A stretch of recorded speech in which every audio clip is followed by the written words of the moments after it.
Hey, everybody. We got a great show for you today. First, we're going to talk about Shopify's proposed 10-to-1 stock split and why the board wants to increase CEO and founder Tobi Luke's control from 34% to 40%. And should these companies, public ones, even have this kind of founder control? Yeah, what is even private versus public anymore? And then we have an unexpected guest because we are obsessed with this topic. We're joined by Derek Thompson from The Atlantic. And we had him on to discuss his article in The Atlantic, Why American Teens Are So Sad.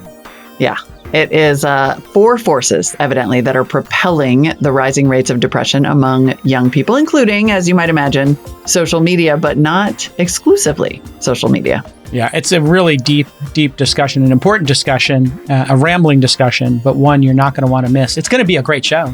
Stick with us. This Week in Startups is brought to you by Rocket.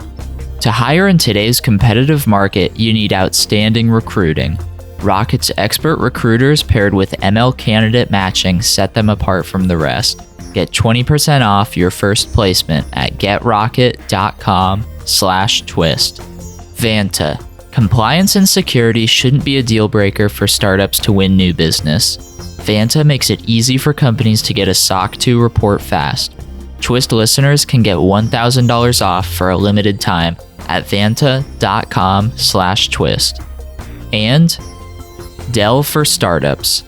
Visit dell.com/twist to apply for Dell for Startups and save up to 45% off on select items. All right, and our first news story today looks like we have more stock splits and governance to talk about, Molly. Shopify has some plans. Shopify has some plans to not have a DAO-style takeover, apparently. I mean, I don't think that's exactly what's happening here, but since we have been having this ongoing conversation about founder control and what can happen when someone comes in with a disruptive stock buy, Shopify, just probably coincidentally, is currently planning, evidently, a 10-to-1 stock split that would also increase CEO and founder Tobi Luke's control from 34 to 40%. Now, Shopify, of course, provides e-commerce software that helps people start online businesses. IPO'd in 2015 at a $1.2 billion valuation. Has had a tough post-COVID drop. Pre-COVID, it was trading at $60 billion roughly. Market cap, they peaked at $212 billion in November 2021. And since then, Shopify has been down 64% off its COVID peak. So now, wait, about where is it trading above its previous pre-COVID peak? Is that? Yes. So it's still trading above. So it's still trading a little bit above. Solid $18 billion above, yeah. Yeah. So I think what we're coming to is like what we saw during COVID of these stocks going up was directly related to market participation and by maybe new entrants and people just buying their favorite names independent of price earnings ratios. And now it's kind of like if you draw the line, we'll just take out the peak that maybe was artificial. But if you were to draw the line from 2019, 2020, listen, I'm not into like stock chartology nonsense. I don't necessarily believe in that. But it probably would Libra. Be a similar line, right? Like we'd have like this through line that was like, yeah, that was weird. A bunch of people bought the stock, meme stocked it, whatever. Because it was kind of a meme stock, right? Everybody's going to stay home. Everybody's going to shop. We're never going to leave our homes again. I mean, yeah, I'm not sure that's a meme thing so much as it is a, oh crap, everything about commerce has changed thing. Sure. And Shopify actually, I think the thing that Shopify did during the pandemic that was really promising and smart was to just basically create mechanisms for stores to just pop up e-commerce shops like overnight, make it super, super, super easy to onboard previously brick and mortar shops that needed to go online in a hurry. And so I think they got a lot of attention there. However, okay, wait. So to say that, just to build on that, you're a store in the real world. COVID happens. People can't leave their homes. You need to set up an e-commerce shop to sell what's in the store. And you're starting to do deliveries through whatever, Lyft and Uber and Postmates. So yeah, that could have been part of the trend. But they also, during this time, had spectacular growth. Yes. So legitimately. There was legitimate, spectacular, world-class growth here. Yeah. And so as a result, Shopify is saying effectively, and it sounds like the board is saying, hey, you know who's awesome? Tobi Luke. You know who Sure he is, yeah. should have essentially unchallenged control over this company forever? Tobi Luke. So they're doing this 10-to-1 stock split, lowering the share price to make it easier to add stock compensation potentially to employee pay packages. That's one thing that the Wall Street Journal speculated on. Also increased liquidity. But in addition, hold on a second. Let me ask a question about that. Yeah. So what's the stock trading at? What's the number today? Not the market cap, but the actual number. So it's going to go from what a share to what a share. If it's trading at, $60, it's going down to $6 or something. Okay, so trading at $6.05 while we're taping this. So it goes to $60.50. This is because most modern brokerages let you buy a fraction of the share. This is like a psychological thing. And then even with employees, it would also be a psychological thing, because if I gave you a tenth of a $605 stock, or I gave you, if I made the stock worth a tenth as much and gave you one of them, it'd be the same thing. It's the same amount of money and value. So this is largely a psychological phenomenon, right? When they do these splits? I genuinely don't know if companies issue fractional shares as compensation. Well, no. For compensation, yes. For compensation. We know Robinhood and E-Trade let you buy fractional shares. Right. So then the question is, which I think is still somewhat uncomfortable. Like if I hadn't really thought that much about, it's psychological in the sense that it'll work. If I hadn't thought that much about buying Shopify at 605, I might still be like 60. Hell yeah, I'm loading up on. Right? So in that case, if it is sale at the stock store, and so I think the psychological part gets people to buy, and then you have liquidity as a result. I just always found it weird. We might be more interesting then to go 100-to-1. Why don't we go all the way and make it a $6 share again? And then everyone's like, oh, it's only $6 a share. It's on sale. Even though it's not true, there's 100 times as many shares. But okay. Absolutely. Isn't it all? I mean, isn't the whole stock market just ultimately like it's all like mostly feelings? Well, feelings do drive a lot of it, right? Yeah. But hopefully this underlying, the revenue on the company is real. Right, exactly. Just so people know, the GMV in 2021 was $175 billion. That's the gross merchandise volume. So everything sold from the store is worth $175, but the revenue for Shopify, they get a percentage of sales and they get software fees, was $4.6 billion. So about just over 2% of that, or 2.7% to be precise. Their net income was $2.9 billion in that same period. So they're at price earnings is 27 times. That's pretty high price earnings, but it's a high growth company. So anyway, just put some numbers on the board. It's a real business. It's a real business. Employees do not, thank you, producers, get partial shares in compensation packages. So presumably they could then get issued a much bigger basket of shares, maybe have increased liquidity themselves. I don't really know. Okay, that makes sense then. But I think what's super interesting about this is that Shopify's board is also proposing a founder share that would increase CEO Tobi Luke's voting power from 34% to 40%. One analyst interviewed by the Wall Street Journal said his increased control would allow him to block any attempts at a hostile takeover. And Robert Ash, the independent lead director of Shopify's board, said, quote, "The company is looking to get the influence of our future in Tobi's hands." So is this a whole new type of share, a new founder share? They say that combined with his existing super voting class B shares will increase his voting power. I guess, the mechanics of this are not exactly clear, but the concept in this might just be ways of just saying super voting shares.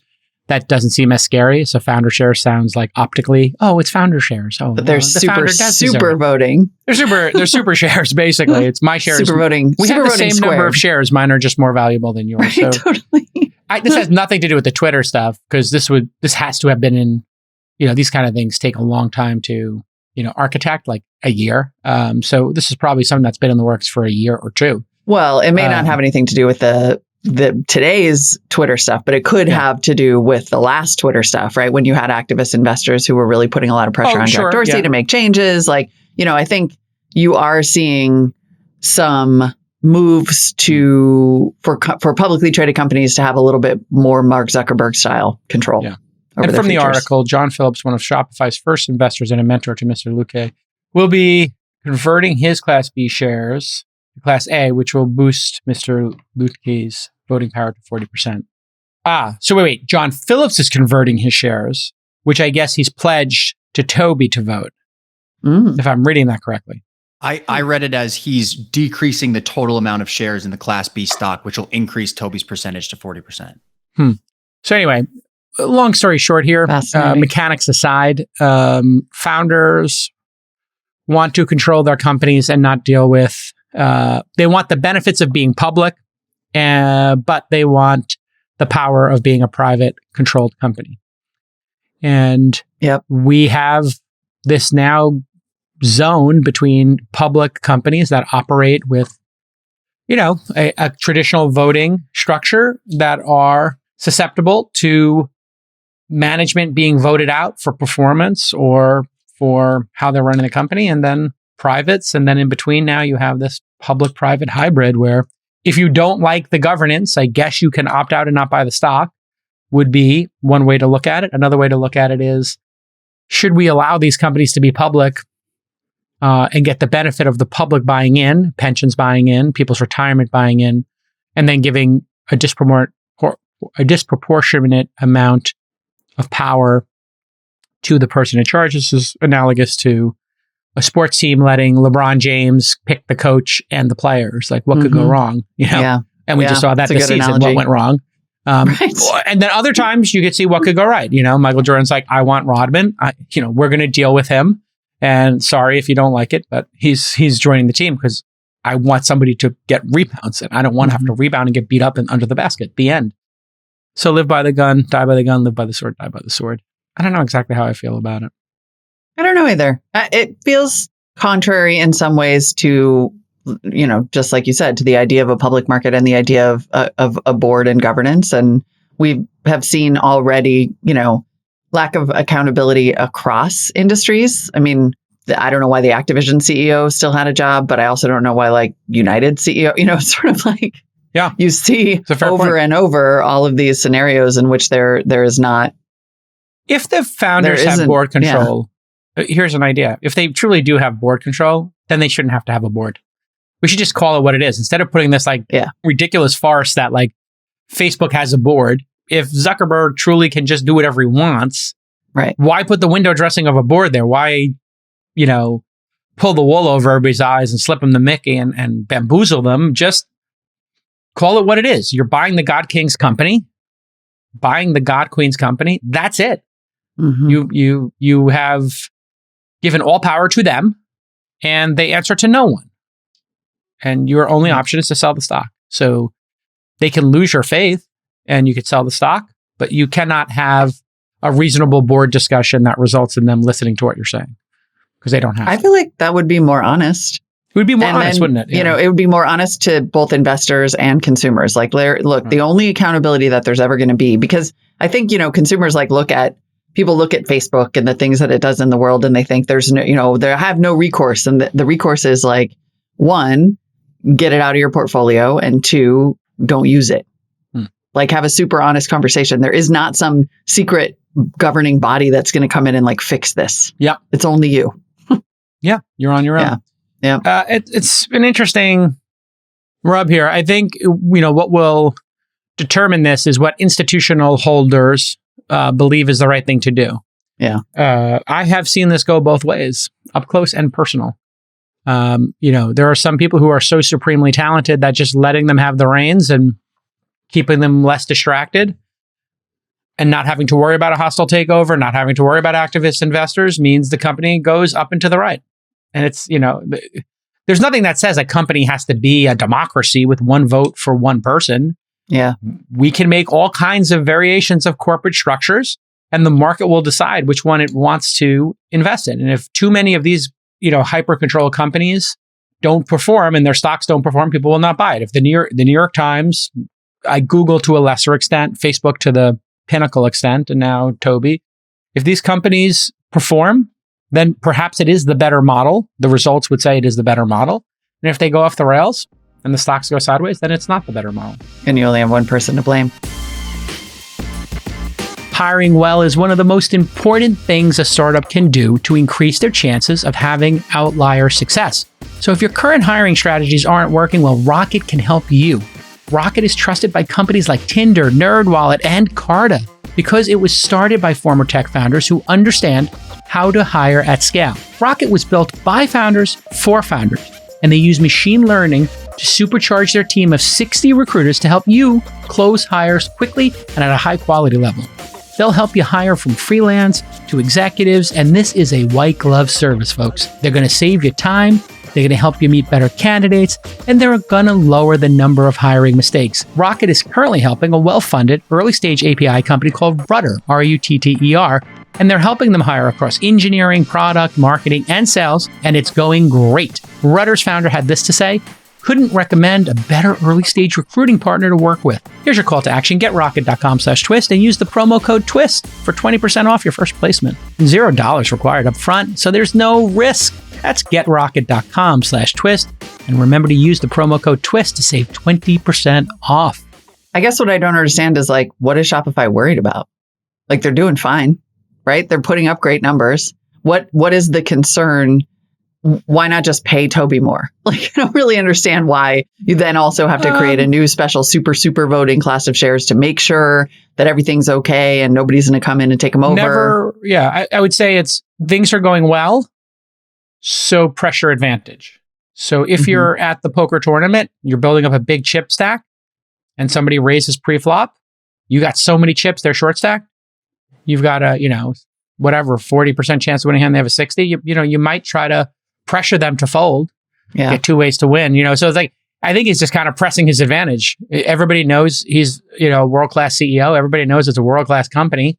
So why not push the envelope here and see if you can consolidate power when things are good? You're not going to be able to consolidate power if the stock's going down more or if it's the company's not growing. So maybe people aren't paying attention. It's and they like Tobi. And so it's a good time for him to consolidate more power.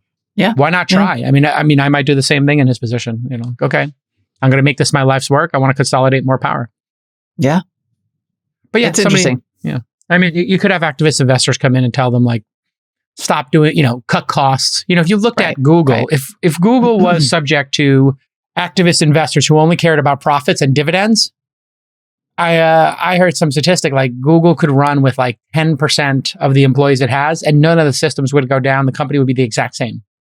So you could literally cut some very large percentage. If what's so interesting is that in theory, that's all investors ever care about. Like in theory, what's so fascinating about this is that it gives, I doubt that the play here is that Shopify is going to be like, hey, we're going to, even though that was Amazon's play for years and years and decades, right? To sort of say like, yeah, we're going to lose money. We're not here to maximize your shareholder value right away. We're here to slowly grow and build a long-term business. And most investors don't care for that. But it is sort of an interesting idea that one of the reasons you might want to consolidate control as a founder is so that you could have more flexibility to be like, yep, we're going to lose money for a while because we want to, make a more climate friendly operation. And that takes investment. Or we want to pay our, like Costco's stock is always like going down because investors don't want them to pay their employees so much. Yeah. Go figure. Yeah, go figure. Like, we gave everybody a raise. They're happier. It's like, I'm selling the stock. I'm selling the stock. It's a terrible investment. Terrible investment in your people, like who, are the front line. Yeah, this is, and then there's some investors who are like, listen, if Amazon had not made the other bet of AWS, it would not be the company it is. That's the thing that throws off the money. 100% true. We might look back and say, Google doing autonomous cars, if that actually works and becomes a giant business for them, it might be like, okay, that was it. They did 20 other bets and none of them went anywhere. Google Fiber, nothing worked. Loon, all these projects, Google Glass, nothing worked. But you only need one to work. And if one works, like AWS, well, gee willikers, you're sitting on a powder keg. Gee willikers. Gee willikers. Gosh. Gosh, gee willikers. You nailed it, buddy. Gee willikers, pal. Let's go fishing. Hey, fella. There's an AWS somewhere in. Somebody's dad is in here right now. Yeah, I just am going grandpa, actually.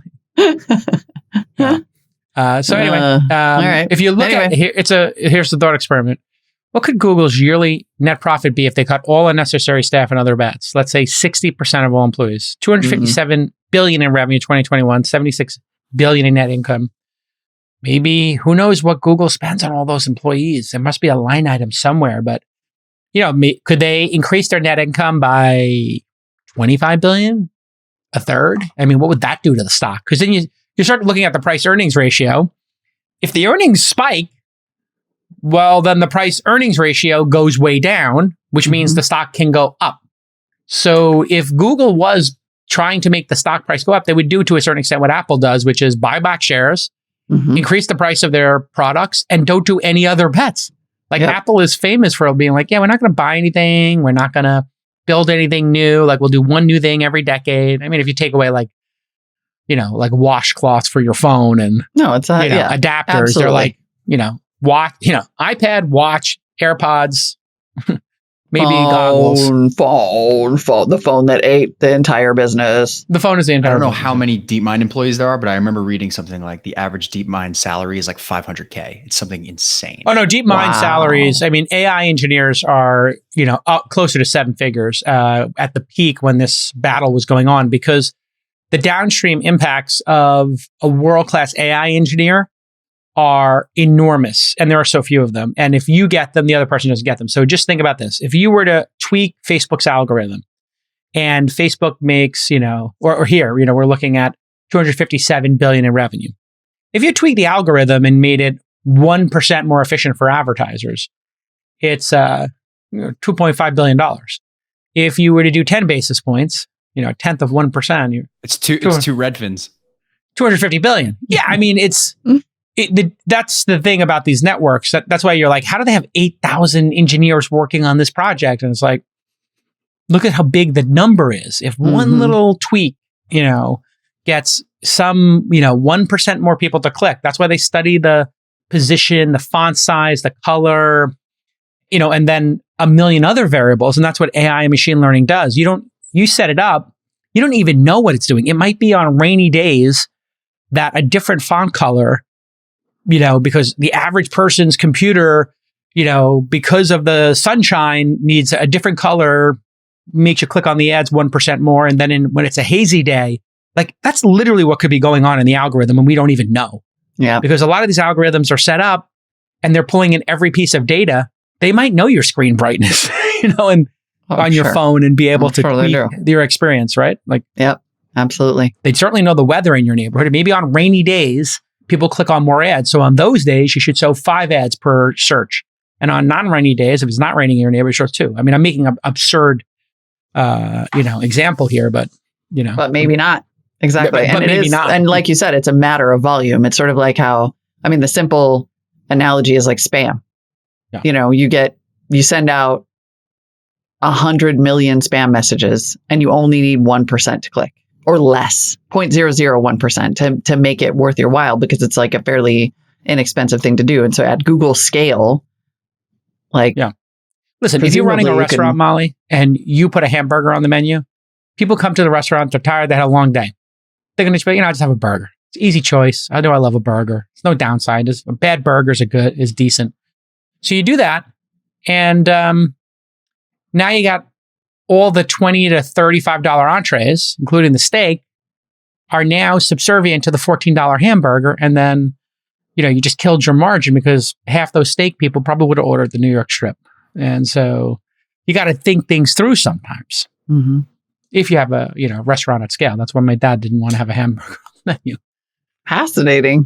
Yeah. You put a Caesar salad on the menu and a hamburger and mozzarella sticks. Like all of a sudden you watch the tickets. It's going to be 80% of the tickets in the 80s are going to be, I'll take a Caesar salad and a burger and let's get a side order of mozzarella sticks. Nobody's going to eat nobody's going to have the steak tata. Side note, I really like how you call them mozzarella sticks. Mozzarella sticks. What did I say?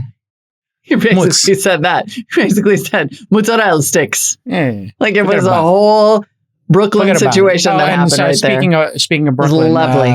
Speaking of Brooklyn, hearts and minds to thinking about Sunset Park. There was a shooting this morning at the 36th Street station. Yeah, which gave me a little bit of a cold feeling in my body, because I used to take the R train, get off at 36th from 77th, and then I would transfer to the N, or back in the day it was the B. So you would take the R or the N, which Molly stands for the rarely or the never. That's how far out to Brooklyn I lived. We could take the rarely or the never. Wow. And then you take the B, which was the better train. Listen, when you're a founder, it's fun to trade your craziest stories with other founders. Recently, Balloon CEO Amanda Greenberg, one of my portfolio companies, told me how Vanta's SOC 2 solution helped her save an important deal in the final hours. Yes, Balloon sells SaaS products and collaborative software, and when they needed 10 documents in place within 48 hours to close a deal, well, Vanta saved the day by supplying customizable templates for Amanda to fill out and helping them through the process all the way to close. So if you don't have your SOC 2 tight, you can't close major customers like this. Vanta's compliance software makes it easier to get and renew your SOC 2. They continually test against technical and non-technical SOC 2 requirements. They partner with over 24 audit firms who have been trained to file SOC 2 reports directly within Vanta. And on average, Vanta customers are SOC 2 compliant in just 2 to 4 weeks. Compare that to 3 to 5 months without Vanta. And guess what? Vanta's going to give you $1,000 off right now for your SOC 2 because you listen to This Week in Startups. Get that $1,000 off right now. Vanta.com/twist. Vanta.com/twist. Once again, Vanta.com/twist for $1,000 off. We've got a guest today. I was reading stories. I was reading tweet storms. And I saw one of these rare moments in the late stage media of self-reflection. And we're part of the late stage media, of course. And I've always liked Derek Thompson. He's like a very considered guy. Like he also has good prose. You know, that's kind of a lost thing, Molly. A lot of these folks who are not at the Atlantic, but yes, not at the Atlantic, but you know, I like to have. I just like when somebody puts a little bit of effort into the prose, as opposed to like just the content mills that a lot of these journalist outlets have been. And I understand people have like. They got to file every day or every 2 days. They don't have time to even think about it. But Derek's a good writer, and he had some like reflective thoughts. Welcome to the program, Derek Thompson. Great to be here. Thank you so much. And of course, you know Molly Wood, I assume. Absolutely. Hello, Molly. Nice to see you. Our dame from the Hall of Fame here. Derek, you can congratulate Molly on being inducted into the Podcasting Hall of Fame. Oh, congratulations. That's wonderful. Thank you. Thanks. Yes. Derek, you wrote a story. It was kind of reflective. You hit on 4 points about why this generation, this younger generation, suffering from depression, anxiety, etc. Before we get into the story, why'd you write the story? What was the origin story of the story? The origin story of the story. Honestly, it was just seeing an article on Twitter, which is where I live, in addition to this podcasting cave, which is where I also live.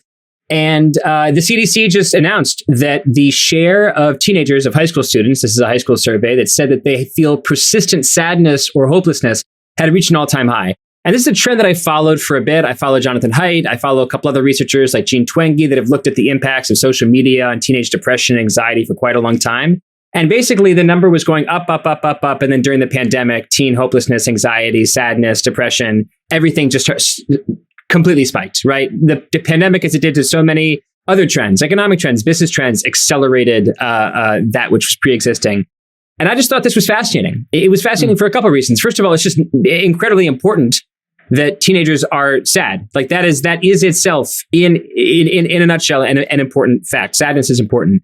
But I'm also so interested in the fact that this is a trend that's going to slam into the so-called real world. Sadness in high school will become sadness in college, will become sadness in the workforce, will become sadness in adulthood. Like this is a trend. I was just talking to someone about how companies are handling the rise of anxiety among their younger employees. They're talking about how CEOs are now chief empathy officers. Oh. And a lot of these big companies are hiring chief wellness officers as well, CWOs. Like people are paying incredibly close attention to this, frankly, unignorable phenomenon of youth anxiety. And I really wanted to figure out what the hell is going on here. Yeah. So you identified 4 factors. Social media use, sociality being down, the isolation of the pandemic. The world is stressful and there's more news about the world stressors and modern parenting strategies. There's I want to unpack all of those. Let's go. Yeah. Well, but which as one, somebody Derek? who took my sad teenager to school this morning, can we start with parenting strategies, please? I was going to What go am I there. doing wrong? Sure. Well, look, I mean, first off, I have to, from a responsible journalist standpoint, begin with the fact that I do not have a teenager, much less one that is sad. So I am not speaking from a place of intelligent experience here.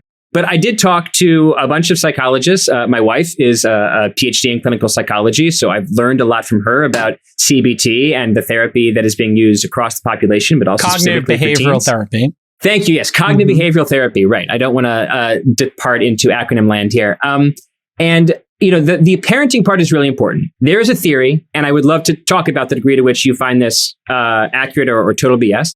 There is a theory that modern parenting is too, the buzzword is accommodating. That is to say that a part of growing up is being sad. It's really difficult to grow up. You don't know exactly who you are. You don't know what you want. You don't have a lot of authority. You have to go to school. You have to do your homework. It's hard. And one thing that good parenting theoretically or good upbringing should do is help people build the resiliency that they will inevitably need in order to overcome the inevitable stresses of life.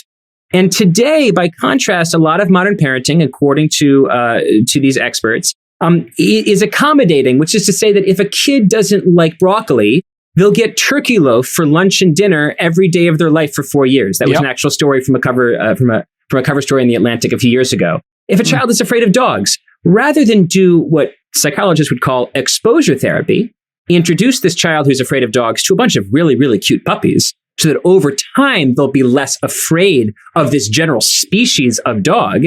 You instead accommodate the fear of dogs. You say, I am never going over to anyone's house who has a dog. And then over time, this kind of accommodating strategy bubble wraps kids. And you can sort of think by extension of the bubble wrapping metaphor, they don't grow the skin thickness that is necessary in order to survive a world or live in a world that is full of stressors. And so that's the critique of not just helicopter parenting, not just being present too much, but accommodative parenting, giving in to pathologies and fears rather than trying to build resiliency. Listen, if you know anything about This Week in Startups, you know we love our Dell products here. We're a Dell shop.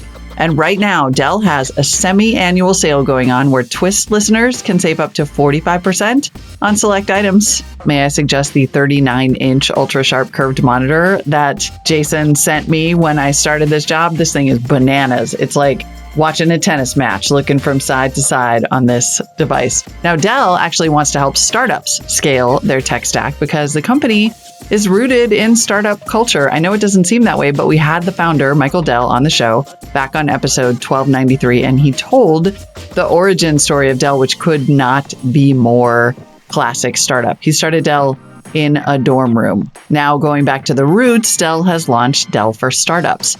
It's a program dedicated to equipping startups with the best tech in the world, the monitors, the laptops, yes, but also cloud services and IT infrastructure. Dell helps startups by giving them access to a team of IT advisors, helping them access capital for building out tech stacks and getting exclusive rewards. So visit Dell.com/twist to get those savings today and apply for Dell for Startups. I am telling you, if you're sitting here with this big curved monitor, you're going to impress a potential VC. Again, go to Dell.com/twist for up to 45% off.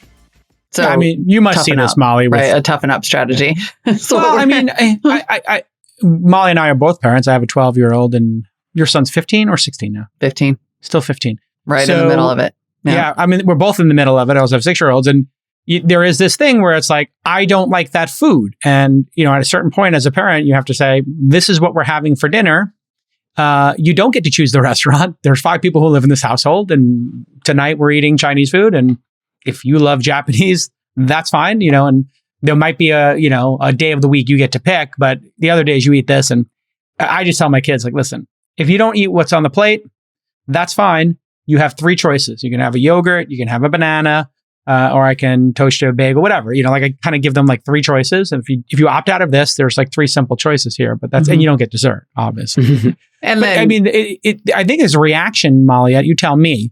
We had a generation of parents who maybe were too hard on their kids we had capital punishment. I think we're the last, I don't know if you experienced capital punishment, and you must have, like, I'm not talking about your parents, but people in your contemporaries, there was still capital punishment. I mean, I remember teachers hitting kids in school. So we had this like, well, that's not cool. And now we have this like way overreaction to like, oh, you don't like dogs? Well, then we'll just have a dog-free world for you, which is nonsensical. I don't know, Molly. I mean, what do you think about? I think certainly we see how do you handle it? Yeah. Certainly, like, we all know those parents, right? Everybody knows those parents who are like, I got to keep my kid away from your dog the whole time we're at this party and ruin the whole party. And it's just going to be like, I'm not saying I was at a party like that recently, but it was. And there is, I think, a lot more, and you note this in your piece, that there's a lot more anxiety.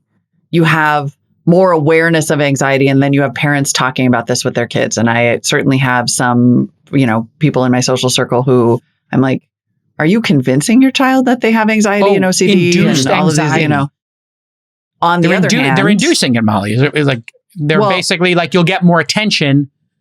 We'll dote over you more if you're acting moody or whatever, right? You're kind of enabling. What do you think of that, Derek? But wait, hold on. I'm in the middle of that thought. However, at the same time, for years and years and years, we said our kids are toughening up. They're resilient. I read this great tweet the other day where it was like, this woman is talking to her therapist, and the therapist says kids are really resilient. And she goes, really? Well, then why do so many adults need therapy?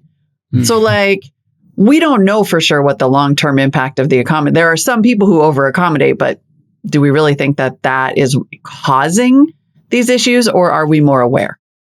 I would say two things. First off, I think that what's happening is ironic because it is the parents' attempt to prevent their children from feeling anxious in the short term that is hurting their ability to deal with stressors in the long term. That is the irony of the bubble wrapping strategy, right? By accommodating now, you hurt their ability to accommodate for themselves, to protect themselves in the future. They don't grow the resilience, the skin thickness that they need because you're taking care of absolutely everything for them and designing a world in which they never have to feel deeply the anxiety, the distress that they feel, right? Like, we don't need to go all the way back to like Marcus Aurelius Stoicism, but like a part of Stoicism, to which I subscribe, like, to a bit of, I think there's wisdom there. A part of this logic, and to a certain extent it's the logic of Buddhism as well, is that life is suffering, life is pain. And you have to just stare that fact nakedly in the face. Life has suffering and it is pain, and it is our responsibility to determine our emotional reaction to the inevitable pain and suffering that is life. And if you're going to raise your children in a way that sort of protects them from having to feel those negative stressors, then they won't be prepared in the kind of, Stoic or Buddhist way that Marcus Aurelius or Buddha would have told you to. That's I guess, point number one. Point number two, and I didn't want to sort of lean on this too hard because to a certain extent, this is a bit of a classed argument. I'm describing what is a global phenomenon among American teens, not just among upper middle class teens. But the following is, I think, more of a classed argument. Valerie Ramey is an economist who wrote this very famous paper on the rugrat race. And this was a paper looking at time use surveys of upper middle class parents. And it showed that upper middle class parents, especially college graduate parents, started in the 1980s to spend much more time with their kids when they were teenagers. The time spent with kids started to go up and up and up and up in the 1980s, 90s, 2000s. Valerie Ramey's thesis is that this is about parents becoming much more obsessed with getting their kids into college, and that the college achievement rat race might be another layer of this stress cake that we're trying to disentangle, right? That in addition to being sort of cosseted and bubble wrapped from everyday stressors, like I don't like dogs, I don't like broccoli, I don't like Brussels sprouts, you also have this enormous pressure on your back to get into Williams. And if you don't get into the school that has an acceptance rate of like 5.1%, then you're a failure. And that combination of, I never have to feel this kind, I'm protected from these anxieties in my everyday life, but also I'm given this unbelievably difficult achievement expectation for my parents and for my world. I think the combination of that is unbelievably stressful to a lot of upper middle class kids. And it should be said that while income is not asked about in the CDC survey, ethnicity is, unfortunately, in this country, a relatively close proximity for income. And the fastest growing anxiety rates, the fastest growing sadness rates in the country were among white kids, more than Hispanics, more than Black kids, more than any other demographic. Sadness and hopelessness is rising fastest for white kids. Is that a way of saying that the privileged kids can afford to be sad, and maybe the kids who have less privilege are experiencing a little more hardship, perhaps a lot more hardship, and getting more resilient. Like, is this actually just testing bias? Like, do we just know that these kids are anxious because we're able to ask them? That's a really, really great question. And it is absolutely a question that my wife asked. So there's I would say two things. One, I think it is well understood within the clinical psychology world that there is a testing bias, a representative bias, that higher income people are more likely to use language like, I suffer from generalized anxiety disorder, versus just feeling like, well, my life is objectively difficult. I make minimum wage salaries and it's difficult to pay rent, but I don't tell pollsters that I have generalized anxiety disorder. So to a certain extent, there's a representation angle here. But how do we know that this isn't just representation? Well, look at the objective data. Suicides are going up. Hospital ER admits for teens who self-harm is going up. Suicide attempts are going up. Eating disorders are going up. And places that treat eating disorders are seeing more cases. So it's not just a polling answer. We also have objective data that seems to indicate that this is a real world phenomenon and not just a representative phenomenon. Mm-hmm. I feel like this is where we should make the turn into some of these other stressors too, because the parenting is one of the four. So you've got a certain segment that has like this bubble parenting and they can't kind of figure out how to like function in the world. Then you have all of these other factors. I know that Jason is super passionate about the conversation around social media. That's listed as your number one. Do you think that's like the actual number one? How big a factor is that for kids? To be totally honest with you, I listed them by how frequently I heard them offered as answers.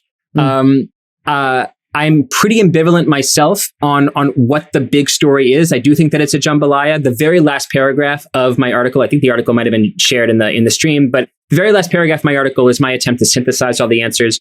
I think there's no question you have to look at social media. All of these subjective and objective measures of negative teen mental health started to increase in 2011, 2012.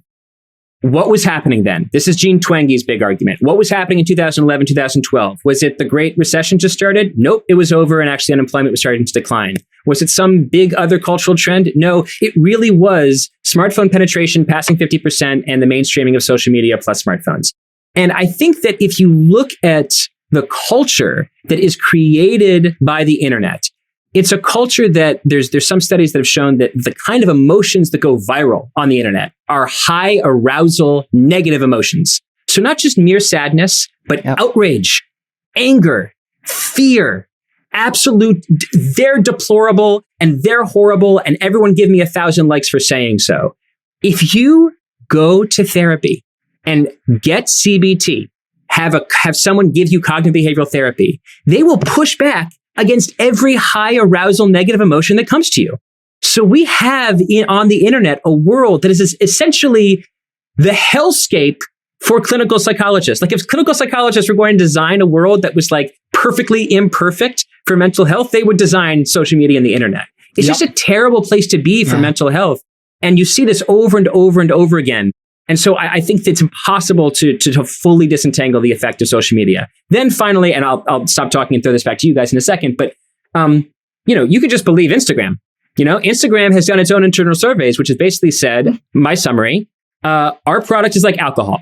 Lots of people love it, and it's good for them, and it's pro-social for them, and they have a fine time with it. But there is a minority that finds that this stimulus makes them dependent and depressed. That's social media.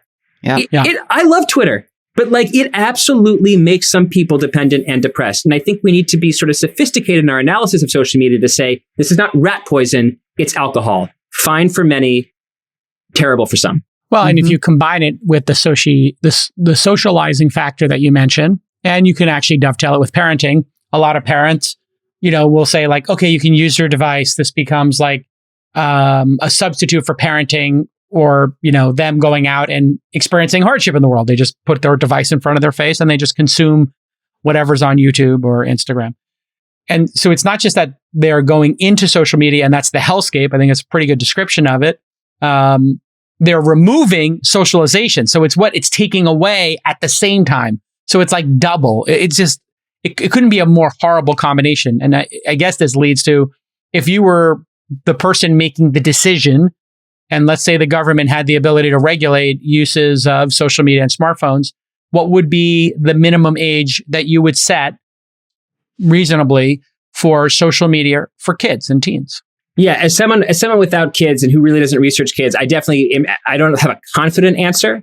I think you'd probably want to start by making it harder for tweens to use a product that they're not supposed to use, right? Like, my understanding is that it's widely understood that kids who theoretically shouldn't be able to get onto Instagram are utterly on Instagram, and all their friends are on Instagram. And it's like, I don't know, it's like drinking in some rural county where absolutely everybody is drinking by the time they're 17 or something, or urban county. I don't want to be ruralist or something. So I think hillbillies have a totally different way of looking at it. I can take that bullet for you, Derek. You're 100%. I was like, oh yeah, no, that's my These county. hillbillies are just cracking cases of Bud Light. They love it. Yeah, right. Accurate. Accurate. So I do think that a minimum age is probably appropriate. Beyond that, I wrote an article called "Social Media is Attention Alcohol." And I made 2 points in that article. Point number one is that we have a minimum age for a relatively strongly kept minimum age for alcohol, and we should have one for social media as well. A legal limit, not just let Snapchat and Instagram decide for themselves what the bottom line is.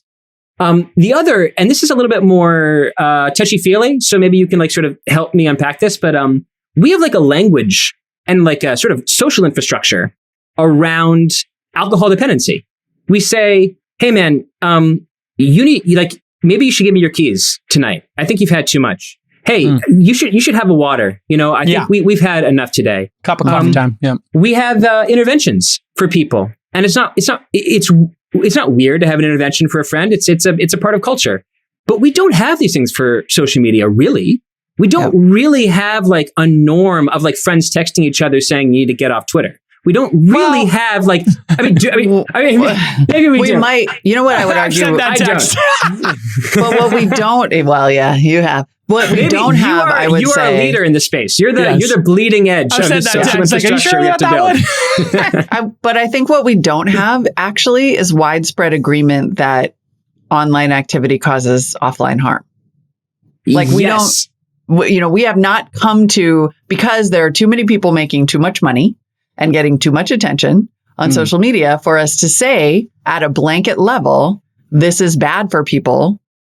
Like, we still don't necessarily agree on that. And so the idea that we would somehow translate that seemingly obvious harm into parenting or policies for our kids, it feels like we're still pretty far away from that.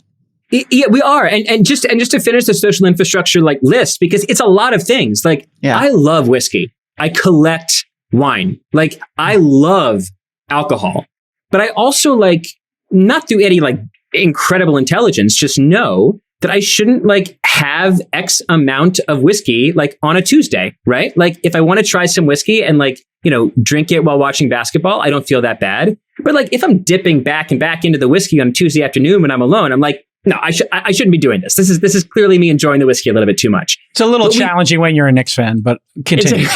Right. Easy for you to say. Banning Knicks fandom might actually be a really good pro-social policy from the federal solution government. For depression. The depression charts are receding. What happened? Yeah. There's that understanding. We don't have like a similar understanding, I think, about social media use. Like, there's no Surgeon General warning that's just like, Derek, Jason, Molly, if you guys have like posted 3 times today, by your 4th post of the day, like, you should really start to reconsider your posting behavior. Like, there's just no, again, I call it social infrastructure, and that's a little broad, but it's just because like we just don't have Molly, you were right on this. We don't have a communal sense of like what behavior is good, what behavior is bad, what's pro-social and what's maladaptive. Well, and we know that tobacco and alcohol will kill you on a physical level, and yet we don't necessarily think of the brain as a part of the body, right? So it is doing the same kind of damage. We just haven't quantified it in the way of like lung cancer or liver, cirrhosis. Right.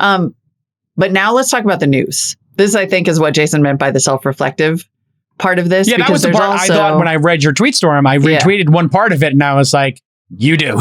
Like, the news is obsessed, right? Like, with bad news. Mm-hmm. Yes, it is. And there's a couple layers to this. First layer, the news has a bad news bias. We know this. I mean, like, here we are talking about teen sadness. Like, news has a bad news bias. Yeah. If it bleeds, it leads. Like, this is an old adage. We don't need to go too deeply into that. One layer down is that, like I said, news now travels through social media distribution streams. And social media has a high arousal negative emotion bias, right? Outrage, anger, fear. So you have a product with a bad news bias traveling through distribution streams with a high arousal negative emotion bias. Then I think you have, like, the readers. You have people who read and share. And I unfortunately think that people go online for the purpose of, like, dipping into maladaptive feelings. They want to go online to feel that, like, frisson of anger and outrage. They're like, who's the enemy? Who's the antagonist of Twitter today? And how can I jump on a quote tweet and make fun of them? Like, I think if we're reflective, like, we often are our worst selves when we're online participating in the discourse, capital T, capital D, the discourse. We're often our worst versions of ourselves. And if you put it all together, I just think that people, especially teens, are, like, more aware of the news than they used to be. My wife and her friends who are clinical psychologists say this. Like, kids will come in to the therapist's office and they'll say, like, I'm depressed about climate change. I'm depressed about the American homicide rate. I'm depressed about enter some huge global unsolvable problem here. And I think that's new. I think that's kind of new. Like, being obsessed with the news is we used to call them news hounds, but now we don't even or like media junkies. We don't even use those terms anymore because it's kind of assumed that everyone's a media junkie. Everyone's swimming in the news currents all the time. And I'm just not sure it's good for us. It's possible that news is like social media, is like alcohol. A little bit can be good. A lot is pretty consistently pernicious. And so I think that there's something about the quality of the news cycle that might be a contributor here.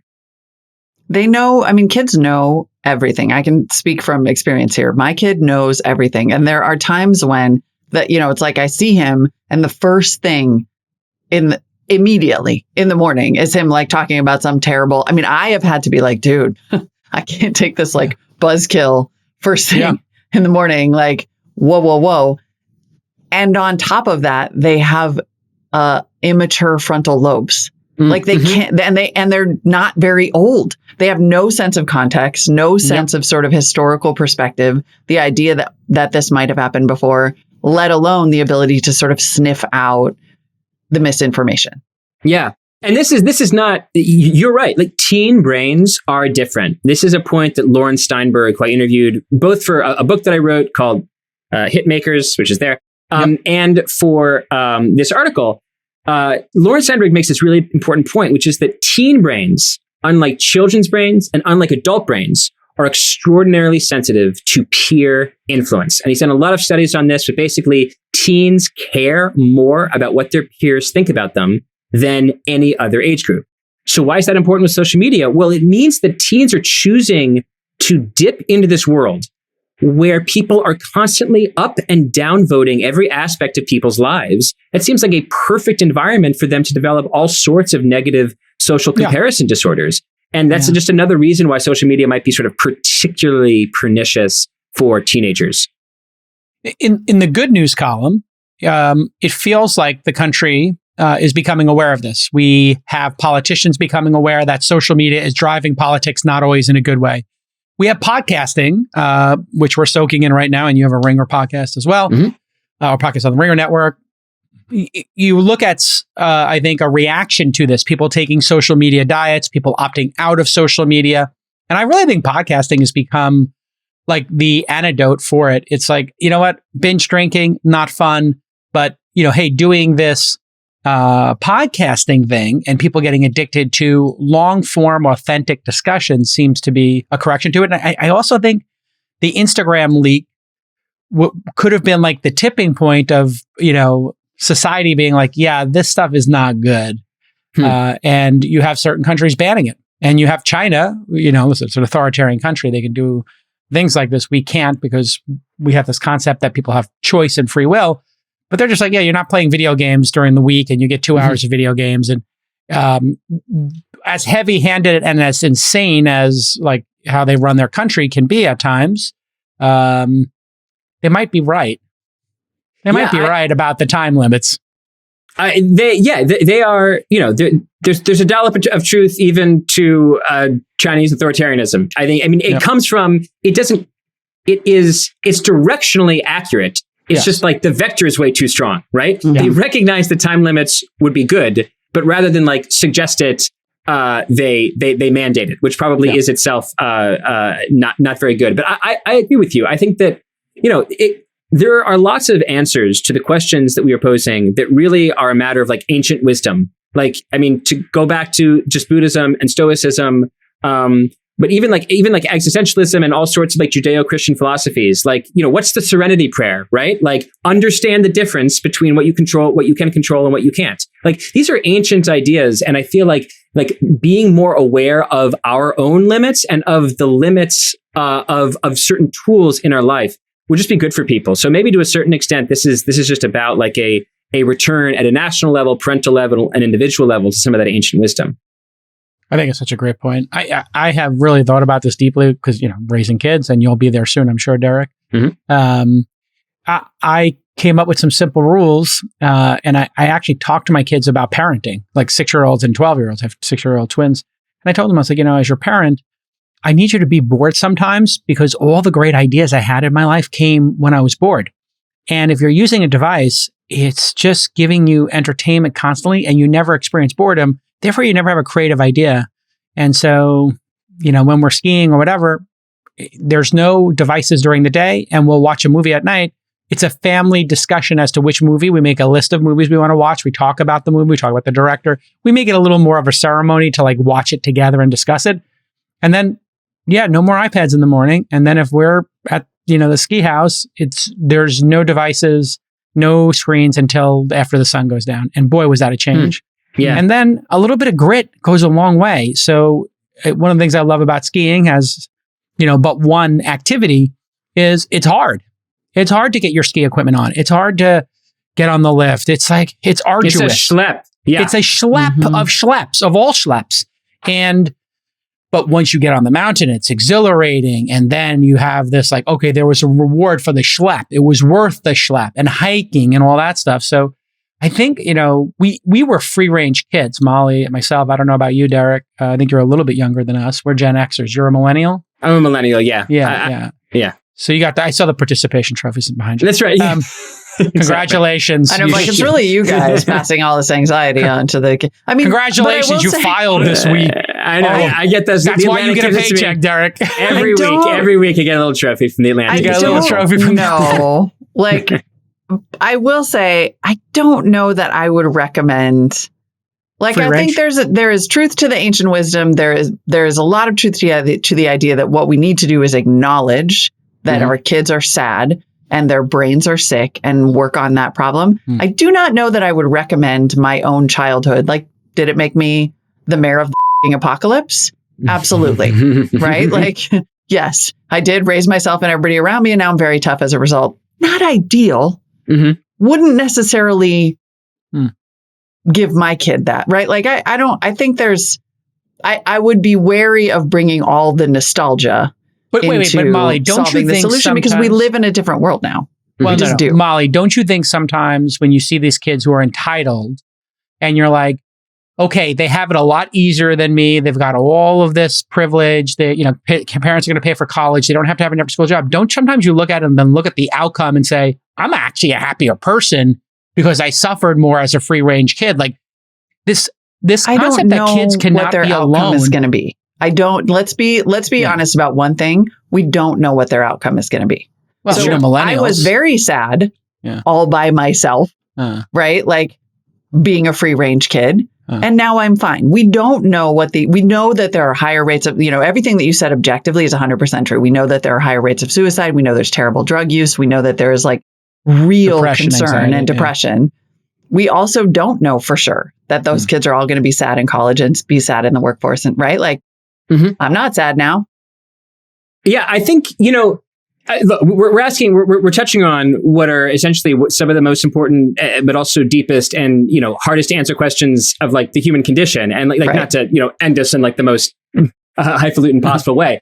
But, I think the goal can't be happiness. The goal can't be like permanent happiness, because that doesn't really exist, right? No. We don't want to make the North Star something that we're never going to achieve. The goal is, how do we keep persistent sadness from growing 85% for over a 10-year period for a generation, right? Like that is the goal.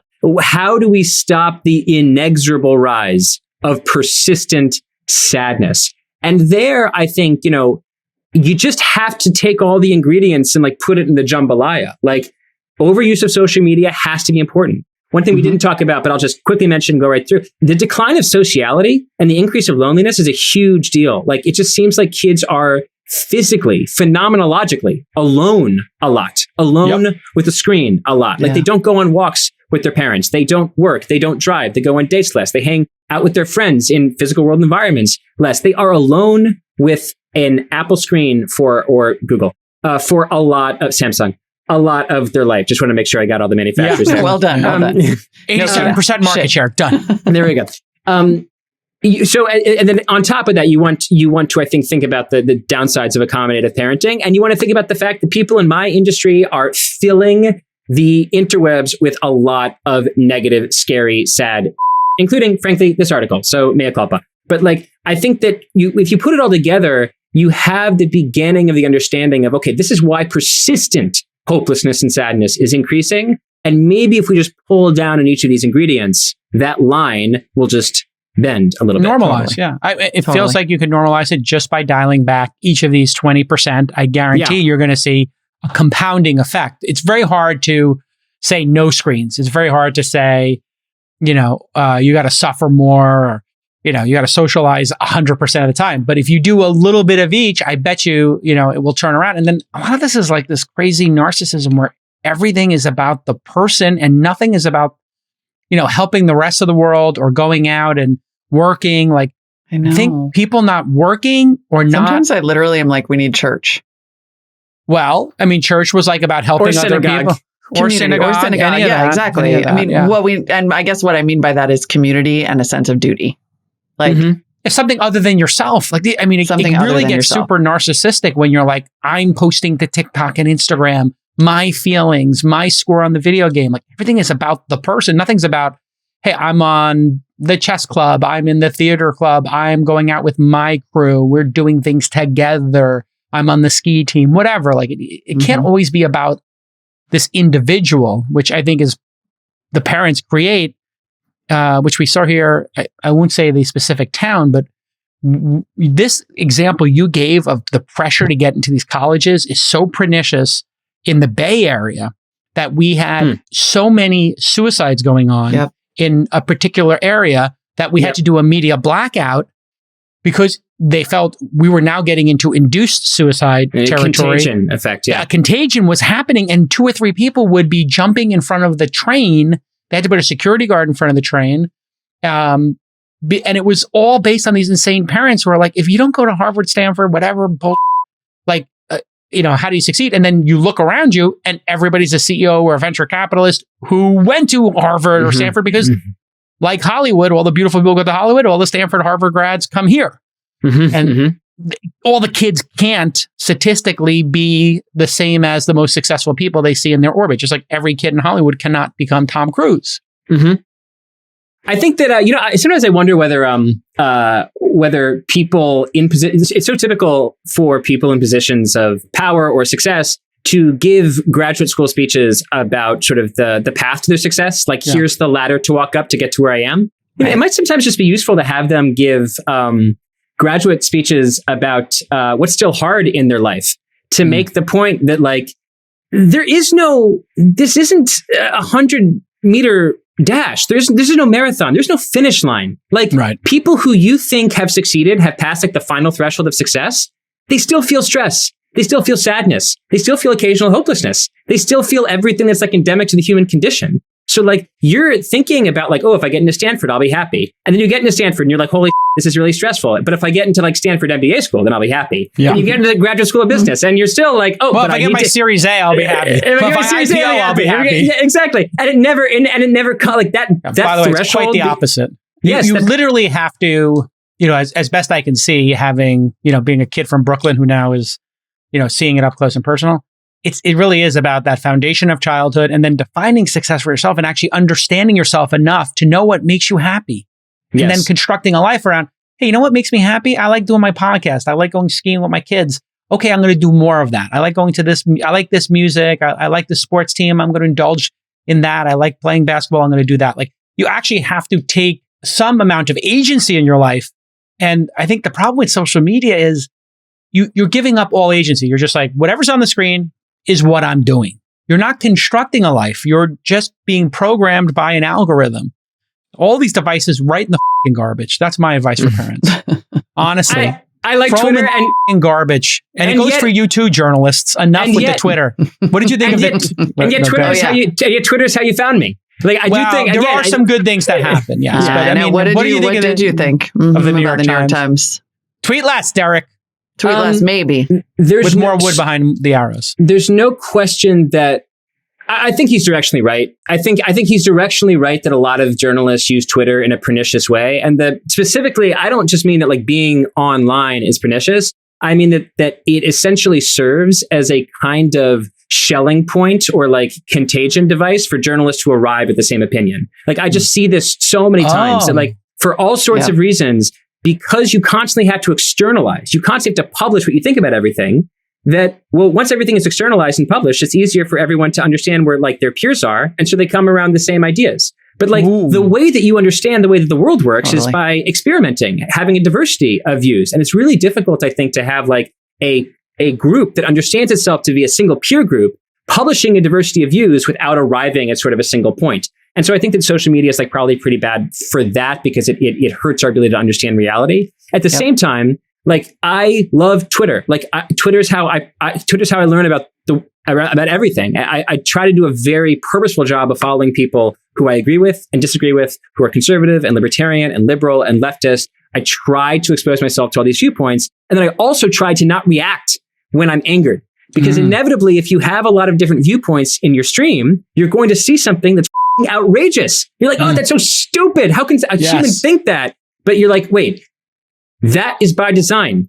I did that. I purposely exposed myself to like whatever, a paleoconservative, Marxist, because I wanted to understand what a Marxist would think about problem XYZ. So if I'm reacting with anger, I'm reacting to my own mistake. Like this is what the service is for. And too often I just see that people are like just going online to have a food fight. The metaphor that I use sometimes for Twitter is that Twitter is a library with a food fight in the lobby. Like you walk into the library in order to like learn about the world, but then you just like see a bunch of people throwing tomatoes and you're like, that looks fun. And you just end up throwing tomatoes at someone. But if you just pass the lobby, you can get in the elevator, go up the floors, and there's a beautiful library of information and views beyond it. But getting out of that lobby is really hard. Yeah. The curation you're doing is critically important. I listen to a range of podcasts with people I vehemently disagree with because I like to be more informed and understand their position. Something happened where you had to pick a side. And I think that's like one of these very weird things that has happened because like a second order effect of social media is like, if you're not picking a side, well, you don't get the rewards of retweets and likes and followers. So it's just so much easier. And it happens to media outlets too. It's just easier to be the New York Times and be like we're the anti-Trump, and then Fox, we're the pro-Trump, and okay, Rachel Maddow, Ben Shapiro, you're going to get more ratings than if you were the Atlantic and you're like, let's be thoughtful and think this through, or Washington Post or Wall Street Journal. Hey, let's try to find reality here. It just doesn't result in as many subscribers, which is sort of a weird thing. I think you're probably right. I think there's probably a business incentive to pick a side and monetize anger and outrage, all those emotions that go aerodynamic online. And it's hard, but important. Yeah. Yeah. But don't you think Trump, Molly, really exacerbated it? It felt like the New York Times was just like, hey, this is going to work. Let's go deep into this Trump thing. And then MSNBC and then Fox and other folks went the other way. And just triple down on it. Yes or no, right? Like I think that things got more polarized without a doubt. And so and that's sold. Like there's a whole conversation we can have about incentives and media incentives and the question of what brings you money and gets you attention and makes you a brand. And all of that is still wrapped up in social media and what happens on Twitter where, I got distracted because I was looking up this old interview that we did with George Lakoff, the neurolinguist. Yeah. And one of the things he talks about is that actually I'm derailing us a little bit, but that, when you go and seek out opinions that oppose yours, often it has the opposite effect of what you think. You think that it's exposing you to those opinions and making you think about them, but because the brain is physical and what you think and believe is a groove in your brain, then you have a response to the thing that you don't agree with that actually causes you to entrench your own beliefs more strongly. Huh. Right. Yeah, it was super interesting. You have to go into it wanting to challenge your beliefs. If you just want to defend your position, if you go into it with a defensive mindset and then read a point of view, it's the opposite of yours, then you're just sort of prepared to punch back against it. I think that there's another way to... What he's saying is that there is a degree to it, like that thoughts change your brain. He's talking about the physiology of it. And so if the thing that you like, there's the mindset part, I would love to go in and say, my brain doesn't have any grooves and I don't have any lifelong opinions, but that's just not true. Like physiologically, information goes in, is altered by the makeup of my brain. And then I may or may not reject it. I'm not saying we should give up on finding different information, but it was just an interesting side note to the idea that exposing yourself to other ideas always makes you more considerate of them. Because in some ways, sometimes, especially now when what we see is people radicalizing in opposition to each other, I think you could make the argument that the more seeking out a radical opinion doesn't necessarily make you more open-minded. Yeah. I think that there's definitely something to the fact that there's been a couple of studies that seem to indicate that as people gather more knowledge, they become more polarized. So rather than more information moving them toward some imaginary middle of the spectrum, gathering more information essentially gives them the sort of arsenal to feel like they can stake out one of the poles on that position. Yep. Yeah. Side note, though, that was a total side note to the parenting thing. Sort of. Except that understanding, I think it goes back to this idea that understanding what kids are feeling now, understanding how the brain works, how we respond to social media, thinking of it as a physical condition, a part of our health is what fundamentally is going to give us solutions. Yeah. I agree. It's fascinating. Such a good Derek, piece. So good. Great job on the piece. I give you I think there's a special carve out if you're writing about depressing things with the intent matters of creating deeper understanding to help people solve the problem. It's not it bleeds, it leads. You weren't clickbaiting. You were trying to help the situation. I appreciate that, and I'm going to inscribe it on the participation trophy just behind my shoulder over here. Absolutely. So In thank fact, you very we're much. sending you an official This Week in Startups participation trophy. You can follow Derek Thompson on the Twitter, DKTHOMP. And he's a staff writer at The Atlantic, host of Plain English. I didn't know you had a podcast per day. I'm so sorry. What is Plain English? What do you talk about? Plain English is it's a podcast about 4 months old. It's with Bill Simmons' Ringer Podcast Network. And it is a news podcast where I believe next week we're going to talk about this article. So for those of you who are listening who think, 50 minutes isn't quite enough for me to listen to Derek talking about teenage anxiety. I would like another 45. There will be product for you. No, it is literally. Exactly. The more the better. Well, here's the thing. You have so much time when you're walking or on the treadmill, previously commuting, whatever. I think there's people are like, oh my God, 40 minutes. It's 40 minutes is a great discussion over appetizers. Yes. People have 5 hours a day. They watch video, TV traditionally. I think 3 of them are going to go to podcasting because it's just such a better conversation for people. And it is, you get these voices that have time and you're multitasking. Yes, you can listen while you're playing a video game or skiing, cooking dinner, whatever it is. And he's a contributor to Here and Now Mondays on NPR and author of the book, which I actually have read. I forgot that was your book. I really enjoyed your book, Hitmakers, The Science of Popularity in an Age of Distraction. Derek, we have to have you on again. You're a great guest. All right. Yeah, we'll talk soon. Bye-bye. Thank you both. Thanks, Derek. Thanks. Hey everyone, producer Nick here. I want to tell you about the SaaS Syndicate. If you're a founder of a SaaS company with a product in market, our investment team wants to talk to you. Head over to thesyndicate.com/SaaS, SAAS, to apply to raise from the SaaS Syndicate. And you can join Jason's syndicate of over 9,000 accredited investors at thesyndicate.com. Producer Justin here. Know a cool startup?